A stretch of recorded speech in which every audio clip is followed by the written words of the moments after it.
Uy, pregunta del millón. Yo estudié la carrera de comunicación y luego estudié una maestría de gestión. Para las buenas noticias de todos los presentes, no estudié cine de manera formal y llevo más de 20 años en el medio del cine.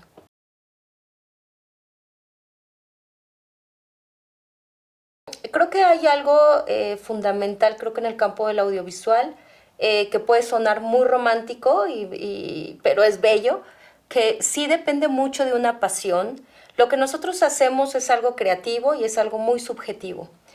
Sí implica tener elementos de formación básicos dependiendo el área, el campo en el que te quieras desarrollar, porque el área del audiovisual o el cine es algo muy especializado, ¿no? Como que sí se necesita tener ciertas tablas y mecanismos que te ayuden, pues como a la aventura, ¿no? Del hacer cine. Si bien yo no lo estudié de manera formal en una institución, sin embargo estuve trabajando durante muchos años en el Instituto Mexicano de Cine y eso me dio como la práctica desde un lugar de la financiación. Creo que por eso mi perfil se fue más hacia el campo de la producción, porque lo vivía todo el tiempo, apoyaba muchas filmaciones, pero que eran proyectos específicos de fondos institucionales o de mecanismos para obtener financiamientos estatales, ¿no? Entonces, sí es importante como tener como, pues esos elementos básicos que te ayuden a enfrentarte a una producción. Sí creo de manera personal que la pasión y el ser observador, disciplinado, tener cierta metodología que se requiere creativamente en el cine, te puede ayudar a abrir muchas puertas. Sin duda, tienes que hacerlo. Tienes que aventarte a ejecutar una producción, dimensionar el nivel de lo que implica hacer una producción, y eso te dará pues las tablas para saber si uno es bueno para hacer esto, porque no es un tema de levantarse y decir, ay, ahora soy productor, ay, ahora, no, o sea, creo que ahí sí es la pasión, pero sí es el hacerlo para enfrentarte a la realidad y aprender.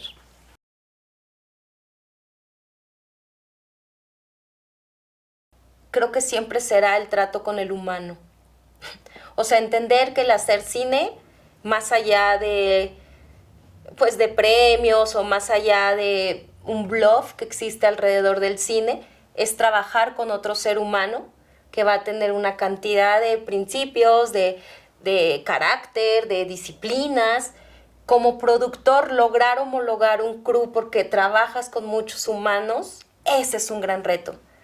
Más allá de todo lo que implica el hacer estrategias, el trabajar con otro ser humano que se levanta de tal manera, que tiene diferentes formas de pensar, pero que todos estamos unidos para hacer un proyecto, el lograr que todos veamos el mismo proyecto, creo que es uno de los retos y misiones más complejas, porque todo vínculo destructivo en la humanidad tiene que ver con la falta de comunicación de un humano con otro. Entonces, eso lograrlo en el set, lograrlo en una producción, de verdad es algo muy desgastante, es algo muy difícil y se necesita mucha disciplina, mucho temple de carácter para lograr hacerlo.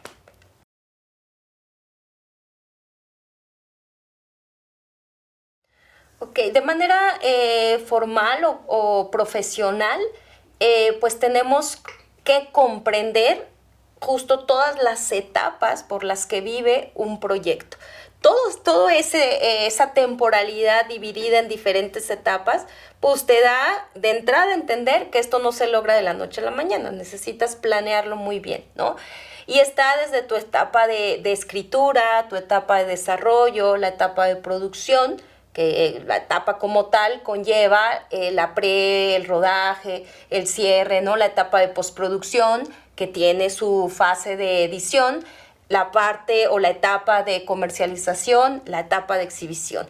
La realidad es que como productor estás en la vida eterna de una película. Eternamente serás el responsable de un proyecto que tú estás generando con las condiciones que se generen, pero sin duda si quieres ser un efectivo, si quieres lograr un proyecto de manera efectiva, tienes que estar velando día y noche, 24 horas, al día un proyecto, y esto es involucrarte desde la escritura, porque somos seres altamente creativos, no solo somos financieros, no somos solo gente que lee un Excel. De hecho, la producción no tiene nada que ver con eso.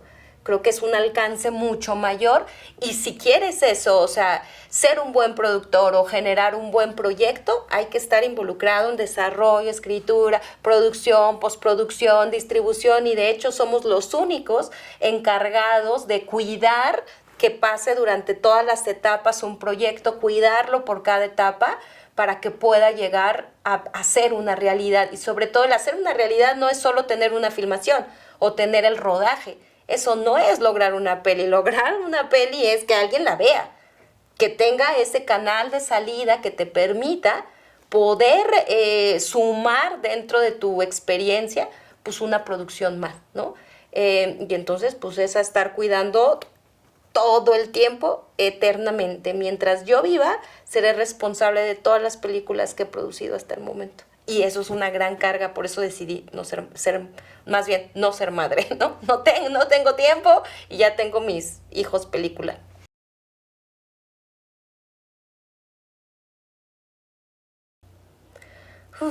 Hay grandes desafíos. Uno es la falta de profesionalización en el campo de la producción.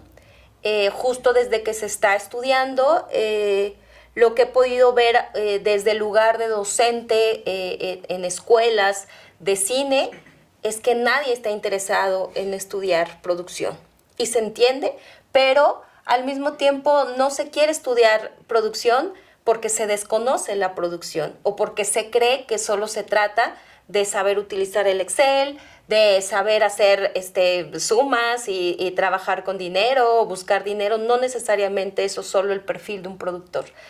Cuando se entiende a un productor desde el lado creativo, se abre un mundo, entendiendo que el productor tiene que tener una mirada enfocada y de conocimiento hacia todas las áreas. Cada área se enfoca a su área, pero producción tiene que ver todas las áreas, ¿no? Entonces nuestra vertiente como creativos también es muy alta, ¿no? Entonces uno de los retos es eso, que hay poca profesionalización en el campo. Y eso sí lo veo un problema porque cada vez están produciendo los mismos productores, están teniendo un poder y un control que no se está logrando equilibrar de manera adecuada, ¿no? Entonces todo el tiempo son los mismos productores. ¿Por qué? Pues porque tampoco se generan esos espacios. O no todas las escuelas, hay escuelas especializadas para producción, pero saldrán 10 alumnos, de los cuales uno ejerce o uno, en fin, ¿no? Entonces creo que ese es un gran reto. El otro reto es un tema político y económico, y al final mundial. México es un país que si bien filma, pero nos estamos quedando muy abajo de los estándares de calidad y de producción que se exige en el mundo, y eso está generando que estemos perdiendo los financiamientos estatales, que cada vez hay menos dinero para apoyar producciones, hay más demanda, y entonces eso sí está generando un caos, porque para poder filmar un proyecto que cada vez está incrementando sus costos de producción, pues estamos teniendo serios problemas porque no alcanza el recurso que existe para financiar el nivel o la cantidad de proyectos que estamos en una fila esperando un financiamiento, ¿no? Creo que ese es otro reto. Otro reto importante es comprender que no solo es hacer una producción con el recurso estatal, es abrir las puertas a otros lugares, tanto latinoamericanos, centroamericanos y también europeos. No solo son los gringos, no solo, o sea, hay muchas formas de hacer estrategias de producción, ¿no?, que nos permitan hacer aliados con otros países, pero sí es un reto porque en México no hay mucha formación con relación a la coproducción.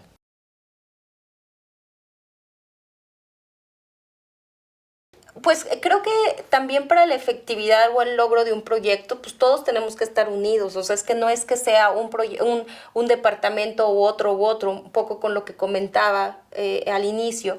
Esto sí es una labor, no solo es de tener un departamento unido en producción, es lograr que todos estemos comunicados viendo el mismo proyecto y que todos seamos efectivos comunicándonos, independientemente del departamento. En el caso de producción, tal vez este criterio de somos más unidos es porque estamos en contacto todo el tiempo y cada minuto, porque tenemos que resolver muchas cosas. Tal vez en algún otro departamento no tengan que estar tan comunicados de maneras, porque están unidos, ¿no? Están como mezclados. Producción siempre corre para todos lados, siempre anda, y esa capacidad que tenemos pues nos hace estar muy conectados y tenemos que estar delegando mucho, confiando mucho en la gente que trabaja contigo. En producción es vital. Y también con relación, no hay un número específico que nos permita decir, ay, en producción hay tantos, en arte hay tantos. Es difícil porque, o más bien no difícil, en mi forma de trabajar como productora, yo diagnostico dependiendo del proyecto que tengo. Si yo tengo un proyecto de tales o cuales características, el propio proyecto me va indicando el número de personas que hay que estar involucradas en el proyecto. Hay proyectos que por dimensiones de estrategia de producción o por naturaleza del proyecto, pues puede ser un crew de arriba de 300, de 500, en fin, pero puede haber otros proyectos que tengan una dimensión de 50, de 60, de 70 personas en el crew. Y eso también es como una lógica en producción. O sea, yo a veces he tenido solo un asistente de producción, mi coordinador o coordinadora, mi gerente y listo. Lo resolvemos como Dios nos da a entender dependiendo de las características del proyecto, del recurso, de muchas otras cosas. Pero pues habrá veces que sean 2 asistentes, 3 asistentes, está el contador en set, está la secretaria de la oficina, o sea, y va creciendo dependiendo la demanda del proyecto, ¿no? ¿Qué te diría de qué función o qué hace cada uno? Pues obvio depende de eso, pero lo estructural, un área de producción no puede desempeñar su labor si no tiene un gerente, que es nuestro brazo derecho, y un coordinador de producción, que es el brazo izquierdo. El gerente se encarga de todo lo relacionado a la logística en set, comunicado directamente con el fotógrafo, con el director, con el asistente de dirección, y es decir, es mi otra alma en el set. ¿Por qué? Porque a veces el productor no necesariamente puede estar en set todo el tiempo, o si lo decide estar, pues estará pegado al director viendo todo el material y todas las necesidades de lo que se filma. Entonces el gerente se convierte en esa figura que te resuelve, que es tu voz, es tu presencia en el set, resolviendo todas las necesidades que se generen en el día a día, minuto a minuto. El coordinador de producción es el encargado de la contratación, de la liberación de pagos, de todo lo relacionado a la administración de los procesos de una película. Y pues sin duda será la figura que trabaja directamente con el contador para poder resolver toda la logística de salida de pagos, de firma de contratos, de firma de documentos. Se le entrega al coordinador todo lo necesario para hacer como todos los cierres por día y todo lo necesario en cuanto a administración. Entonces se vuelven grandes aliados, o sea, sin ellos un productor no lo logra, ¿no? Porque son nuestros bracitos, mientras estamos como en otro momento creativo.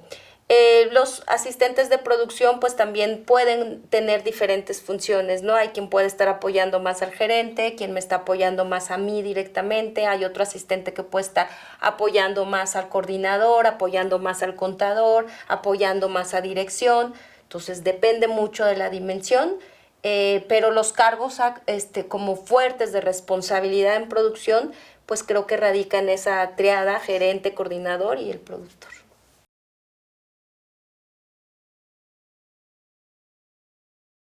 Hoy en día no es que existan proyectos de bajo presupuesto. Hoy en día la media profesional en el área del audiovisual, un costo de un largometraje de ficción está en 25 millones de pesos. Eso es la lógica, la naturaleza de los servicios y los costos de producción actuales, ¿no? ¿Qué es lo que genera que existan presupuestos contenidos? No es una decisión de esto tengo y hay que hacerlo. Es diagnosticar el proyecto y entender que hay algunos que pueden tener necesidades de presupuestos más compactos, ¿no? O sea, más abajo de 25, y hay otros proyectos que sin duda pueden estar muy arriba de 25 millones de pesos, ¿no? Hay diferentes esquemas que tienen que ver no necesariamente con el presupuesto, sino si se trata de la primera película del director, eso nos mete en una dimensión de solo puedes obtener determinados financiamientos, porque lo importante acá es que seamos seres que construyamos proyectos que puedan ser viables y factibles de producirse. Las óperas primas son complicadísimas y tienen un esquema de un grado de error alto por su propia naturaleza, porque es una ópera prima y porque es, ¿no? Entonces eso hace que la forma de bajar financiamientos es complicado tener una ópera prima que cueste arriba de 25 millones de pesos, por obvias razones, porque es una ópera prima. Entonces hay que cuidar muy bien, si se trata de primeras películas, condensarla a que sea, no forzarla, sino a que se generen proyectos que sean de ópera prima y que su presupuesto sea contenido. Porque obviamente al momento de buscar financiamientos dan menos dinero si se trata de una ópera prima, porque se sabe que va a haber un margen de error, ¿no?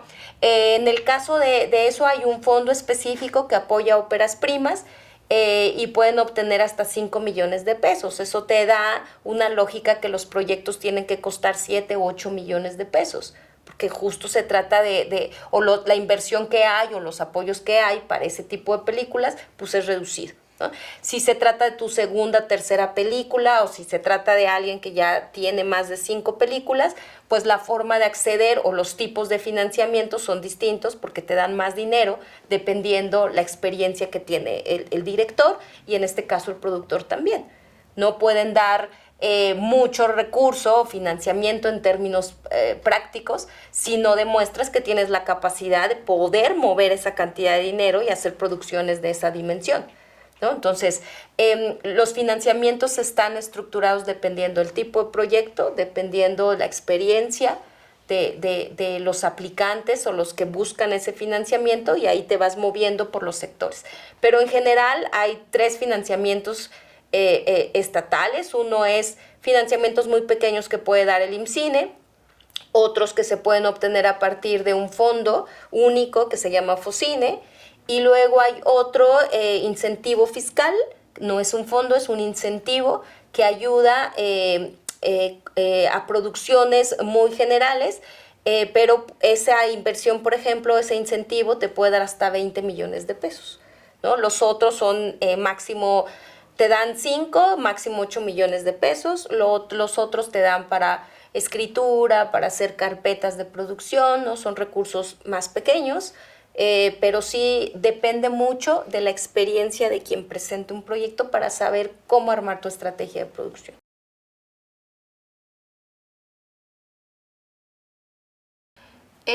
Yo creo que llevo un poco más de 20 años, la verdad perdí la cuenta. Pero pues sí, llevo mucho tiempo en esto. Creo que todos los proyectos que he producido a la fecha tienen su grado de ambición, de complejidad, de reto por sí mismo. Y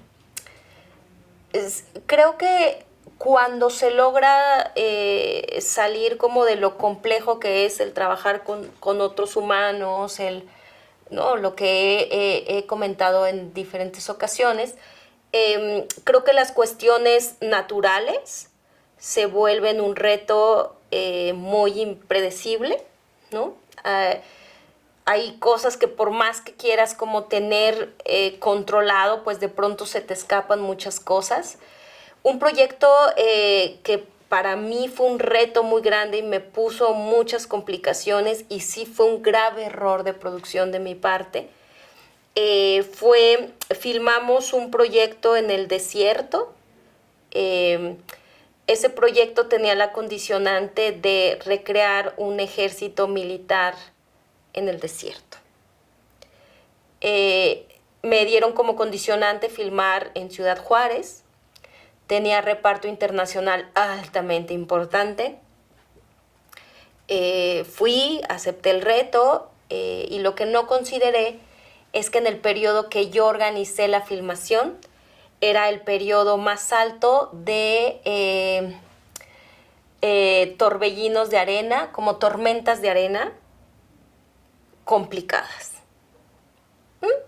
Ciudad de México, ¿no? Yo, productora Ciudad de México, no consideré investigar sobre el tema de estos, son como unos remolinos terribles de arena en el desierto, fuertes. Nos tocaron 3, no 4, pero el primero, a nada de comenzar a filmar, se llevó todo el set. Todo el campamento militar que llevábamos construyendo una semana antes, se lo llevó la tormenta de arena. No teníamos set, el director español estaba por llegar a Ciudad Juárez y yo no tenía set. Un reto de cómo lo resuelves, un proyecto muy limitado en recursos, un proyecto en una realidad de qué tanto voy a poder salvar esto si obviamente en la primera alerta de la tormenta investigué y pues era el mes de más tormenta, o sea, iban a venir más. ¿Cómo poder contener eso? Con una exigencia de un proyecto internacional muy ambicioso, muy grande. Pues sí, fue un reto que me volcó en no lo tenía contemplado, ¿verdad? Solo por no investigar antes, porque pues eso me hubiera permitido mover el rodaje a otro momento. Pero como no lo contemplé, no lo investigué, se me vino una producción muy grande, fue muy complicada, porque eso pues también genera muchas situaciones en el crew, ¿no? Porque es, o sea, sí, pero para resolverlo siempre necesito más dinero. Un recurso que no había, porque no estaba contemplado que no vamos a tener set. Teníamos unas torres de control en el campamento militar, la tormenta tiró las torres de control. Algo que ahí a mí en lo personal, y creo que al crew lo sensibilizó mucho, es que el director es también en su formación productor, tenía más de 60 películas producidas, también había dirigido otras tantas. En esa época Luis tendría como unos 78 años, y ahí también comprendí lo que es hacer cine, que es disfrutarlo. Ese director por fin estaba haciendo la película que siempre había querido después de 60 que había hecho. Dijo, esta es la peli que por fin quiero hacer porque me gusta, ¿no? Yo la estaba produciendo, me sentía muy orgullosa y feliz por ello. Cuando se dio cuenta que no había set, digo en resumen, porque pasaron muchas cosas, él solo me dijo, vamos a ir grabando conforme las tormentas de arena nos lo indiquen. Y tranquilo, que vamos a disfrutar esto porque es la película que he soñado siempre. Entonces, suave, lo disfrutó. Al él estar disfrutando sin set, porque grababa de acuerdo a cómo arte movía y hacía otra vez el campamento militar, tuvo que bordar las que rescató, porque los mandé a rescatar del desierto, las carpas, las remendó y las iba montando. Salvamos 2.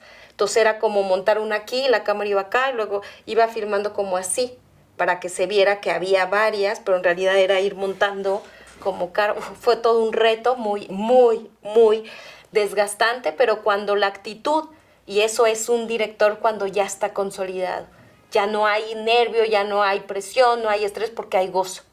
Y eso es lo que he tratado siempre de hacer, por más que se tengan retos, es no olvidar que el cine se disfruta. El hacerlo, el gestarlo, el escribirlo, todo es gozable.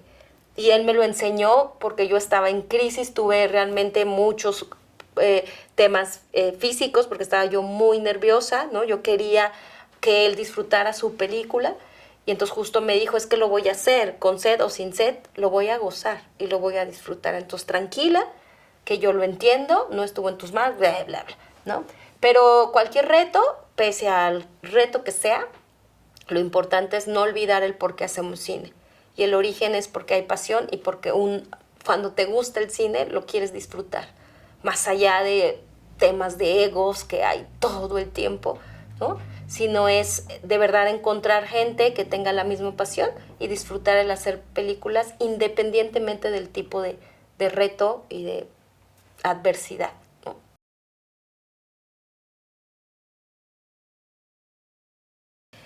Otro proyecto con muchos retos humanos y también financieros. Es una película que es una ópera prima del CCC. Yo no soy del CCC y me sentí como muy afortunada de que me invitaran, ¿no? Como a producir ese proyecto. Un proyecto desde su creación muy ambicioso. Es un proyecto que fue ambicioso porque tenía todo lo que una ópera prima no debe de tener. O sea, balaceras, lluvia, entrenamiento especializado con niños jóvenes actores, pero especializarlos en béisbol.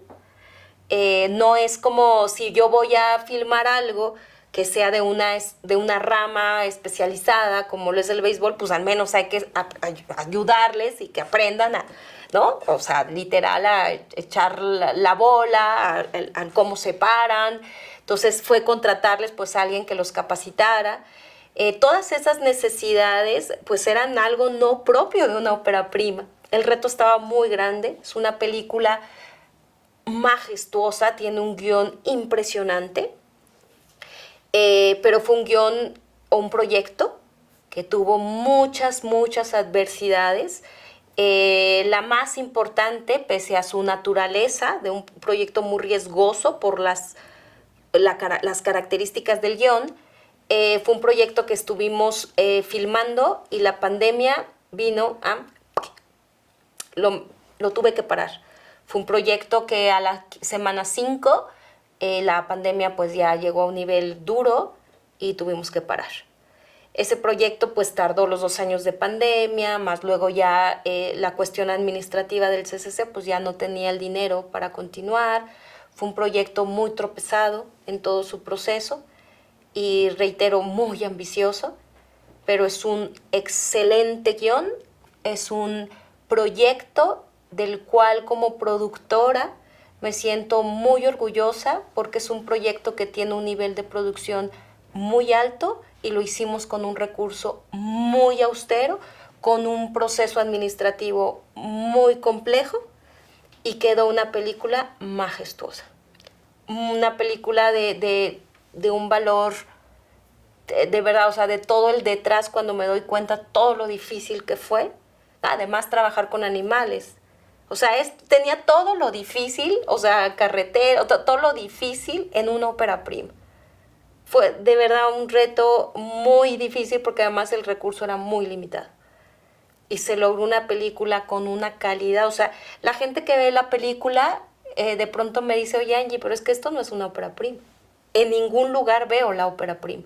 Ni en el planteamiento de dirección, ni en lo presupuestal se ve una película con una calidad pese a todo lo que hay detrás. Entonces creo que es una película que merece mucho los premios. Ahorita está en el Festival de Moscú y hay otras sorpresas por ahí porque ya nos anunciaron cosas que no puedo formalizar ahorita, pero es una peli que va por un camino que costó mucho, pero ahorita está recibiendo todos esos frutos de un trabajo muy duro en el que dejé mucho de mi alma y de mi pensamiento y demás por lograrla y creo que pues ahí está, ¿no?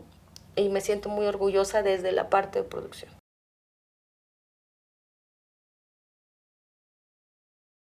Creo que cambiaría todo en el sentido de el hoy darme cuenta el cómo se está desarrollando el cine, está perdiendo mucho de su origen.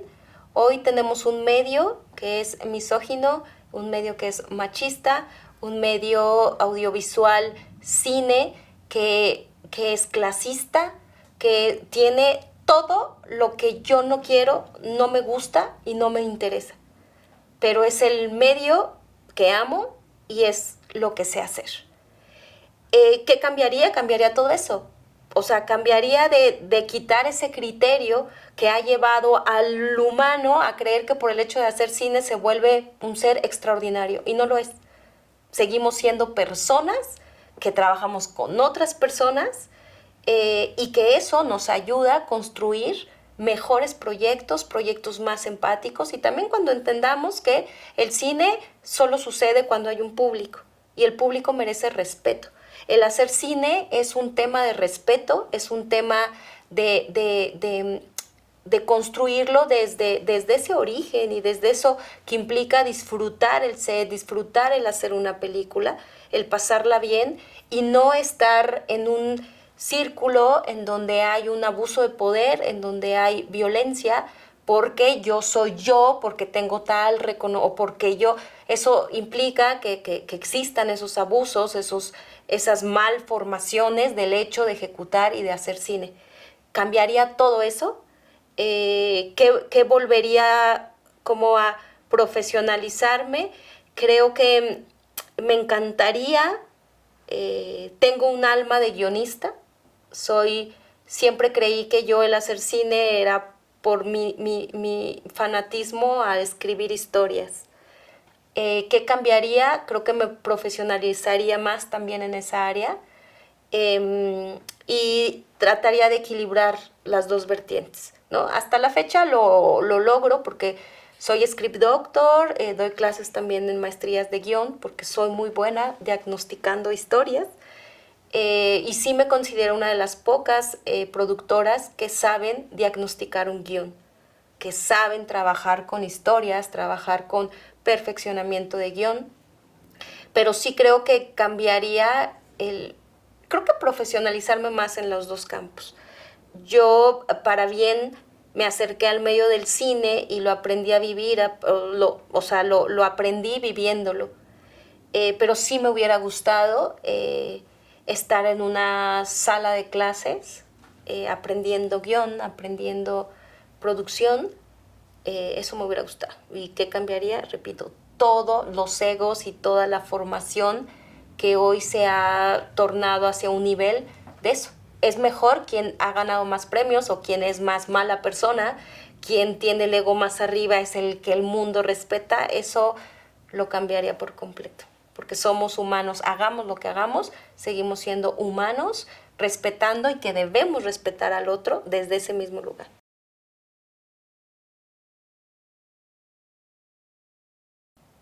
Soy Angélica Ramírez, productora, y estás en Haciendo Cine.